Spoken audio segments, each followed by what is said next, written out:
Swathi Muthyam cinema Vishwanath గారు okay అయిన తర్వాత ఫస్ట్ డే ఎలా గడిచింది సార్ మీ సెట్? ఫస్ట్ డే ఎలా గడిచింది విశ్వనాథ్ గారితో? పేపర్లో న్యూస్ వచ్చిందండి. అప్పుడు ఈ ఛానల్స్ కెమెరాలు హడావడం లేదు. అవును, జనరల్ న్యూస్ స్టిల్స్ అంతే. పేపర్లో న్యూస్ వచ్చింది, ఇలా పూర్ణోదయ వాళ్ళు కమల్ హాసన్తో. దేని తర్వాత? సాగర సంగమం తర్వాత, క్లాసిక్ తర్వాత, సాగర సంగమం తర్వాత మరి సెన్సేషన్ కదా. కమల్ హాసన్, కె విశ్వనాథ్ గారు అండ్ రాధిక, కెమెరామెన్ ఎంవి రావు గారు వచ్చింది. లోక్ సింగ్ గారు చూశాడు, నా ఫ్రెండ్ లోక్ సింగ్ చూసి నాకు ఫోన్ చేశాడు. అరే నువ్వు అయిపోయారు అన్నాడు. ఏంటన్నా? ఏం పని ఉండదు, నువ్వు అక్కడ ఉంటే పక్కన నిలబడతావు అంతే.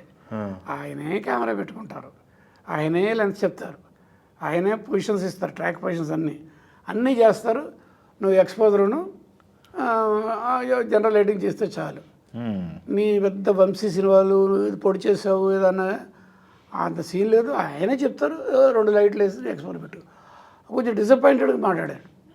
ఇదేంట్రా ఇలా అంటున్నాడు. మరి సాగర సంగమైన బాగున్నాయి కదా, శంకరరావు అంతా బాగున్నాయి కదా, దానికంతా పెద్దవాళ్ళు చేశారు.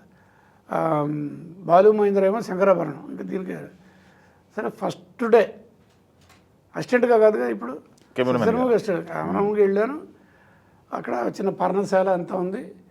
రాధిక పిల్లోడిని వేసేని ఆ పాట లాలి లాలి ఫస్ట్ డే షూట్ అదే. ఫస్ట్ డే వెళ్ళాను, ఇంకా ఆవిడ రెడీ అవుతుంది. వెళ్ళి ముందు మేము దిగుతాం కదా టెక్నీషియన్, వెళ్ళి గప్పగా వెళ్ళి ఆయన కాళ్ళకి దండం పెట్టాను. కాకి డ్రెస్ అయినా ఆ విషయం తెలుసుగా మీకు. ఎప్పుడు కాకి డ్రెస్సే టకప్ చేసి షూట్ అంటే కాకి డ్రెస్ అంటే. Yes, okay. అదే దండం పెట్టాను. ఓకే రఘు సరే. విజయ్ ఎంతసేపు అవుద్ది అమ్మాయి రావడానికి? ఓకే. విజయ్ నండూరు విజయ్ ఆయన కో డైరెక్టర్ని. రెడీ, కెమెరా హియర్ అన్నారు. నాకు చెప్పాలి, వాయిస్ అంతే. వాడు తీసుకుని కెమెరా పెట్టాడు, వాడితో చెప్పారు పుట్ 50, వాడు 50 వేసాడు.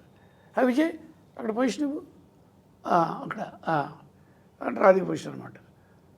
అది mark there, ya okay light up అని వెళ్ళి కూర్చున్నారు. ఏం చేస్తాము, వాడు అన్నదాంట్లో సగం నిజమవుతుంది. ఫస్ట్ డే ఆ సాంగ్ అలా చక్కగా.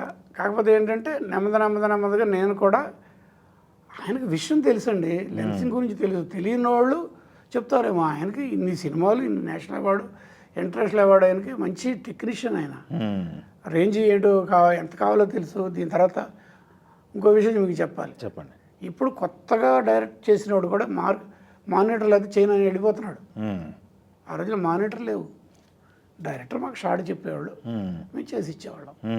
ఇప్పుడు డిజిటల్ అప్పటికప్పుడు చూసుకోవచ్చు. ఇప్పుడు అక్కడ అలా కాదు. మేము చేసింది ల్యాబ్కి వెళ్ళాలి, ప్యాకప్ అయిన తర్వాత ఊళ్ళో ఉంటే సాయంత్రం ల్యాబ్కి వెళ్తుంది, కడగాలి, నెగిటివ్ వస్తుంది, దాని నుంచి వేస్ట్ తీసేసి ఈ ప్రింట్ చేయాలి, ఆ తర్వాత చూడాలి. ఇంత ప్రాసెస్ ఉంది. అంటే మేము ఆయన చెప్పింది మేము తీసి ఇలా అన్నామంటే ఓకే, ఇంకంతే. అంత కాన్ఫిడెన్స్గా పనిచేసేవాళ్ళు. విశ్వనాథ్ గారే కానీ ఇంకెవరికైనా చెప్పారనుకోండి, కొంచెం క్రిటికల్ షాట్ ఏదైనా చెప్పారనుకోండి, ట్రాలీ కానీ ఇంకోటి కానీ చేసేస్తాను. కానీ ఎందుకైనా మంచిదని నాకు డౌట్ వస్తే, సార్ ఒక్కసారి మీరు కూడా చూసేసేయండి అని ఇస్తాను. దీంట్లోనే మానిటర్ ఎస్. ఇంకొకటి కూడా మీకు చెప్తాను, చెప్పండి. ఇంత ఉంటుందండి మేము చూసే దాంట్లో వ్యూ ఫైండర్లో. ఫిల్మ్ ఫ్రేమ్ ఎంత ఉంటుంది అంతే ఉంటుంది. దాన్ని మీ కన్ను పెట్టి ఇలా ఈ కన్ను మూసి ఈ కన్నులో చూస్తాను ఇలాగా. దాన్ని నేను మిగిలిన కెమెరా 70 mm స్క్రీన్ అంతా ఊహించుకుంటాను. నేను ముందంతా తలకాయలో బ్యాక్ సైడ్ ఉంటా, అంటే ప్రేక్షకులు ఊహించుకుంటా. అది నేను చూస్తాను. వాళ్ళు చేస్తున్నప్పుడు కామెడీ కానీ ట్రాజడీ కానీ ప్యాథోస్గా చేస్తున్నప్పుడు అక్కడ చేసిన దానికి నాకు ఇక్కడ కళ్ళమని నీళ్ళు వస్తే అక్కడ ఏడుస్తారు జనం. నేను కూడా నవ్వానంటే నవ్వుతారు జనం. అట్లాంటి అయ్యో ఎన్నో. స్వాతి ముత్యాలు ఎక్కువ నా లెక్కది. స్వాతి ముత్యానికి బాగా ఏడ్చారు మీరు అయితే. బాగా ఎండ్ సీక్వెన్స్ అయితే అసలు క్లైమాక్స్ రాధిక చనిపోద్ది కదా కమల్ హాసన్ చేతుల్లో, అయితే ఏడ్చేసాను నేను. అది లొకేషన్లో. ఎస్, అది అదే కమల్ హాసన్ ఇంకా రావాలి మేకప్కి. ఈ పౌచెస్ అంటాం కదా, ఎంఎస్ నారాయణ చెప్పినట్టు క్యారీ బ్యాగ్స్ అవన్నీ తెప్పించుకున్నాడు ఆయన లండన్ నుంచి. అవి ఫోల్డ్స్ అవన్నీ డెఫినెట్గా 1.5 అవర్ లేట్గానే రెడీ రావడానికి టైం పడుద్ది. ఇలా మిగిలిన వర్క్ చేస్తూ ఉంటాం ఎండలో. స్వాతంత్ర్యం గుర్తుంది కదా, రాధిక అతను ఒళ్ళో చనిపోద్ది కదా, అవును. ఆ బిట్టు సర్క్యులర్ ట్రాలీ చెప్పారు. స్టిల్ కూడా ఉంది. ఇలా రఘు అని చెప్పి వెళ్ళిపోయారు ఆయన. నేను సర్క్యులర్ ట్రాలీ వేయించి ఈ లెవెల్లో వాళ్ళిద్దరు కూర్చొని ఉంటారు కదా, అవును. వేయించి అటు నుంచి వెళ్తుంది. ఏదో సాంగు పాత సాంగ్ దాని ఎండులో ఇది అవుద్ది అనమాట. అమ్మాయి దగ్గి పడిపోద్ది, ఇతను లేచి దేవుణ్ణి కొట్టేదంతా. ఆయన కూర్చున్నారు కమలాసన్ బదులు. విశ్వనాథ్ గారా? ఓ, విశ్వనాథ్ గారు కూర్చున్నారు, రాధిక. కమలాసన్ ఇంకా రావాలి. ఆయన ఏమన్నారు, ఆయన చేసేస్తున్నారు అద్భుతంగా. ఎంత గొప్పగా చేస్తున్నా అంటే, నాకు ఆ ట్రాలీ వెళ్తూ ఉంది, కళ్ళ నీళ్ళు వచ్చేస్తున్నాయి. అది చేసేదానికి మ్యూజిక్కి, ఆయన ఇచ్చే ఎక్స్ప్రెషన్కి రాధిక కూడా అంత బాగానే చేస్తుంది. కమలాసన్ లేడు తప్పించి అది నాకు ఎదురుగుంటా ఏంటో ఆ పీరియడ్ అప్పటికి అలా అనిపించింది. మా అమ్మ మా నాన్న ఒక 30-40 ఏళ్ళ తర్వాత నేను మా ఆవిడ అంటే అలా ఉంటుంది ఆయన చేసేది. అలా వస్తున్నాను, జస్ట్ కొంచెం ఇలా వచ్చింది, ఫుల్గా నీళ్ళు వచ్చేసిన కళ్ళండా. నేను అనేబుల్ టు సీ లెన్స్లోంచి. నేను కెమెరాలు టైట్ చేసి నా అసిస్టెంట్ లోకి ఇవ్వండి, నువ్వు వెళ్ళరా చెప్పి నేను దిగిపోయాను. అలా ట్రాలీ వెళ్ళింది. ఎండకి వెళ్ళిన తర్వాత ఆయన దాంట్లోంచి కట్ చెప్పాల ఏడుస్తున్నారు ఆయన. ఇలా అన్నారు కట్ చెప్పి చేసి నేను కూడా చూస్తే పక్కన లైట్ మ్యాన్ లైట్లు పెట్టి ఉంచాను కదా, లైట్లు పట్టుకుని వాళ్ళు ఏడుస్తున్నారు. అరుణాచలం స్టూడియో కొంతమంది విజిటర్స్ వస్తారు కదా, అందరూ ఏడుస్తున్నారు. నాకు ఎక్కడైతే నేను ఏడిచానో లోపల నుంచి చూసి తర్వాత కమలాసన్ వచ్చాడు. అఫ్కోర్స్ అది కూడా కమలాసన్ కూడా అంత గొప్పగానే చేశాడు. అసలు అదే బ్రహ్మాండం అనేది ఎండు. సేమ్ సీను ఎక్కడైతే నేను కళ్ళ ముందు నీడితే ఇచ్చానో అదే సీను రీరికార్డింగ్ జరుగుతుంది. ఇళయరాజా గారు, నేను ఉన్నాను అక్కడ. ఇళయరాజా గారి దగ్గర ఒక డిక్టేటర్షిప్ లాగా ఉంటుంది అక్కడ. అంత డిసిప్లిన్ అనమాట. ఎవ్వరూ అస్సలు అలా ఉండాలి, పిన్ డ్రాప్ సైలెన్స్గా ఉండాలి. అక్కడ కెమెరామెన్ కాబట్టి వెళ్ళాను, పర్లేదు. ఆ రీల్ వేశారు, ఏదో చెప్పేశారు, రెడీ. వాళ్ళకి చెప్పేసి నోటేషన్స్ అన్ని ఇచ్చేసారు, కానీ వెళ్ళిపోయారు. అక్కడక్కడ చిన్న బాక్సెస్లో వైలనిస్టులు ఇంకేదో లైవ్ ఇన్స్ట్రుమెంట్స్ అన్నీ ఉంటాయి.